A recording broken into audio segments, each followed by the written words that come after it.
ವಿಡಿಯೋನ ಸ್ಟಾರ್ಟ್ ಮಾಡೋಣ. ನಿಮ್ಮ ಕೆಲಸ ಮಾಡಿ, ಇದಕ್ಕೆ ಇಂಗ್ಲೀಷ್ನಲ್ಲಿ ಏನು ಹೇಳ್ತಾರಪ್ಪ ಅಂದ್ರೆ ಡೂ ಯುವರ್ ವರ್ಕ್ ಅಂತ ಹೇಳಬೇಕು. ನೀವು ಏನು ಮಾಡುತ್ತಿದ್ದೀರಿ, ವಾಟ್ ಆರ್ ಯು ಡೂಯಿಂಗ್ ಅಂತ ಇಂಗ್ಲೀಷ್ನಲ್ಲಿ ಹೇಳಬೇಕು. ನಿಮ್ಮ ಹೆಸರು ಏನು, ಇದು ಯಾವ ರೀತಿಯಪ್ಪ ಹೇಳಬೇಕಪ್ಪ ಅಂದ್ರೆ ವಾಟ್ ಈಸ್ ಯುವರ್ ನೇಮ್, ಇದು ಎಲ್ಲರಿಗೂ ಗುರುತಿರೋಂಥದ್ದು ವಿಷಯ ಆದರೂ ಹೇಳಬೇಕಾಗ್ತದೆ. ನೀನು ಯಾರು, ಇದನ್ನು ಹೂ ಆರ್ ಯು ಅಂದರೆ ನಾನು ಮೊದಲೇ ಹೇಳ್ದಂಗೆ ಸಿಂಪಲ್ ವರ್ಡ್ಸ್ ಅಂತೇಳಿ ಇದನ್ನು ಡೈಲಿ ಯೂಸ್ ಮಾಡೋದರಲ್ಲಿ. ನಾನು ಯಾರು, ಹೂ ಆಮ್ ಐ, ಅದು ಏನು, ವಾಟ್ ಈಸ್ ದ್ಯಾಟ್,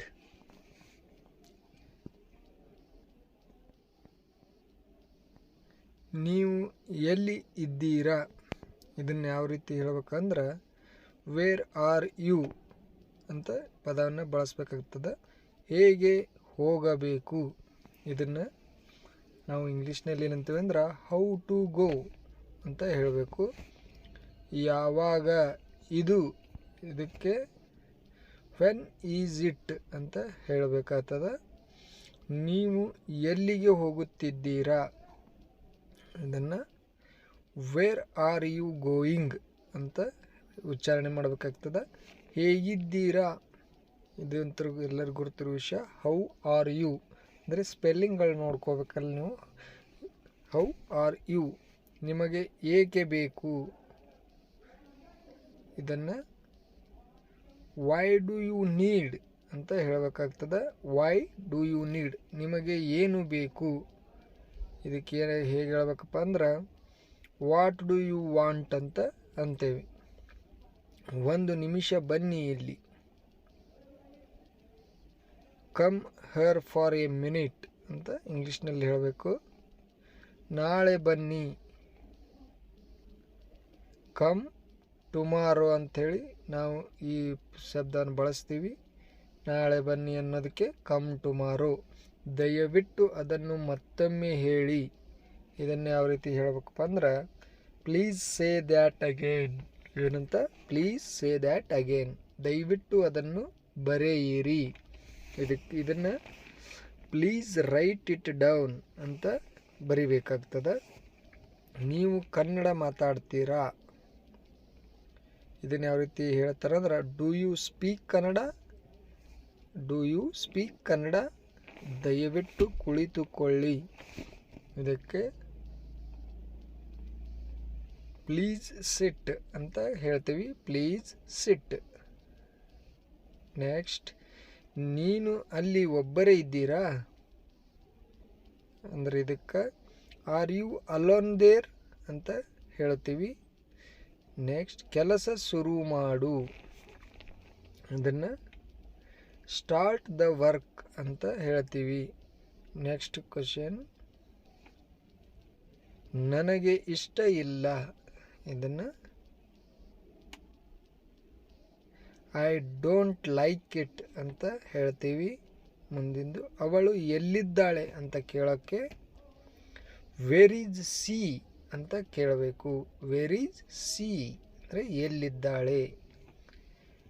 ನೀವು ಏನು ಕುಡಿಯಲು ಇಷ್ಟಪಡುತ್ತೀರಿ, ಇದಕ್ಕೇನಪ್ಪ what would you like to drink ಅಂತ ಹೇಳಬೇಕು. ಇಲ್ಲ, ಖಂಡಿತ ಇಲ್ಲ, ಇದಕ್ಕೆ ಯಾವ ರೀತಿ ಉಚ್ಚಾರಣೆ ಬರೋಕ್ಕಪ್ಪ ಅಂದ್ರೆ ಅಬ್ಸಲ್ಯೂಟ್ಲಿ ನಾಟ್.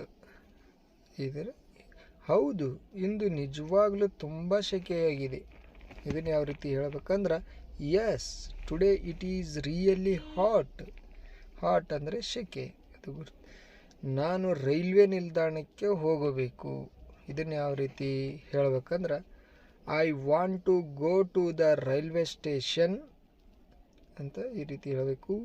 ನನಗೆ ಒಂದು ಟ್ಯಾಕ್ಸಿ ಬೇಕು, ಇದನ್ನು ಐ ನೀಡ್ ಎ ಟ್ಯಾಕ್ಸಿ ಅಂತ ಹೇಳಬೇಕು. ಬಿಸಿ ನೀರು ಬರುತ್ತಿಲ್ಲ, ಇದನ್ನು hot water is not coming ಅಂತ ಹೇಳಬೇಕು. Hot water is not coming. ನನಗಿಂತ ನೀವು ದೊಡ್ಡವರು ಅಂದರೆ ಸಂಬೋಧನೆ ಮಾಡಿ ಹೇಳಬೇಕು. ಇದಕ್ಕೆ you are elder to me, you are elder to me. ಅವಳನ್ನು ನೋಡಬೇಡ. ಇದನ್ನು don't look at her, don't look at her ಅಂತ ಹೇಳಬೇಕು. ನಾನು ಸ್ವಲ್ಪ ಸಮಯದಲ್ಲಿ ಬರುತ್ತೇನೆ. ಇದನ್ನು ಯಾವ ರೀತಿ ಹೇಳಬೇಕಂದ್ರೆ I am coming in a wheel ಅಂತ ಹೇಳ್ತೀವಿ. ನನ್ನ ಚಾರ್ಜರ್ ನನಗೆ ಸಿಗುತ್ತಿಲ್ಲ. I can't find my charger ಅಂತ ಕೇಳಬೇಕು. ಕೋಪವನ್ನು ಉಗುಳು ಬಿಡಿ ಅಂದರೆ ಕೋಪವನ್ನು ಹೊರಗೆ ಹಾಕಿಬಿಡಿ ಅಂತೀವಲ್ಲ ಹಾಗೆ. ಸ್ಪಿಟ್ ಅವೇ ದ ಆ್ಯಂಗರ್, ಕೋಪವನ್ನು ಉಗುಳಿಬಿಡಿ. ನಾವು ಯಾವಾಗ ತಲುಪುತ್ತೇವೆ? ವೆನ್ ವಿಲ್ ವಿ ಅರೈವ್ ಅಂತ ಹೇಳಬೇಕು. ನಿಮ್ಮ ರಜೆ ದಿನಗಳು ಹೇಗಿದ್ದವು ಅದಕ್ಕೆ ಯಾರ್ಯಾರು ಕೇಳಿದಾಗ ಹೌ ವೇರ್ ಯುವರ್ ಹಾಲಿಡೇಸ್ ಅಂತ ಕೇಳಬೇಕು ಇಂಗ್ಲೀಷ್ನಲ್ಲಿ. ಆಹಾರ ತುಂಬ ಸ್ವಾದಿಷ್ಟವಾಗಿತ್ತು. ಇದನ್ನು ಇಂಗ್ಲೀಷಲ್ಲಿ ಏನಂತೀವಂದ್ರೆ ದ ಫುಡ್ ವಾಸ್ ಡೆಲಿಸಿಯಸ್ ಅಂದರೆ ಸ್ವಾದಿಷ್ಟ, ಡೆಲಿಸಿಯಸ್. ಅವನು ಯಾವಾಗಲೂ ನನ್ನ ದಾರಿಯಲ್ಲಿ ನಿಲ್ಲುತ್ತಾನೆ. ಅದನ್ನು ಹಿ ಆಲ್ವೈಸ್ ಸ್ಟ್ಯಾಂಡ್ಸ್ ಮೈ ವೇಸ್ ಅಂತ ಹೇಳ್ತೀವಿ. ನಾನು ಅವಳನ್ನು ಮೋಸ ಮಾಡಲು ಸಾಧ್ಯವೇ ಇಲ್ಲ. ಇದನ್ನು ಯಾವ ರೀತಿ ಹೇಳ್ಬೇಕಂದ್ರೆ I can't cheat her, I can't cheat her. ಕ್ಷಮಿಸಿ, ನನಗೆ ತಡವಾಯಿತು. I am sorry I got late ಅಂತ ಉಚ್ಚಾರಣೆ ಬರ್ತದೆ. ಇದಕ್ಕೆ ನೀವು ಜವಾಬ್ದಾರರು ಅಂದರೆ ಹೊಣೆಗಾರರು ಅಂದರೂ ಬರ್ತದೆ. ಅದಕ್ಕೆ you are responsible for this ಅಂತ ಹೇಳಬೇಕು. ತಣ್ಣಗಾದ ನೀರು ಕುಡಿಯಬೇಡಿ ಅಂದರೆ ಭಾಳ ಕೋಲ್ಡ್ ಇದ್ದಿದ್ದು. Don't drink chilled water. ನಾನು ನಿನ್ನ ಸಲಹೆಯಂತೆ ಮಾಡುತ್ತೇನೆ. I will follow your advice. ನಾನು ನಿನ್ನ ಆಮಂತ್ರಣವನ್ನು ಅಂಗೀಕರಿಸುತ್ತೇನೆ. ಇದನ್ನು ಐ ಅಕ್ಸೆಪ್ಟ್ ಯುವರ್ ಇನ್ವಿಟೇಷನ್. ನೀವು ನಿಮ್ಮ ತಂದೆ ಹೇಳಿದಂತೆ ಮಾಡಿ. Do has your father says ಅಂತ ಹೇಳ್ತೀವಿ. ಇದನ್ನು ಕೇಳಿ ನನಗೆ ಬಹಳ ದುಃಖವಾಗಿದೆ. I am very sad to hear this ಅಂತ ಹೇಳಬೇಕು. ನಾನು ಈಗಲೇ ಹೊರಡಬೇಕು. ಇದನ್ನು ಐ ಮಸ್ಟ್ ಲಿವ್ ನೌ ಅಂತ ಹೇಳ್ತೀವಿ.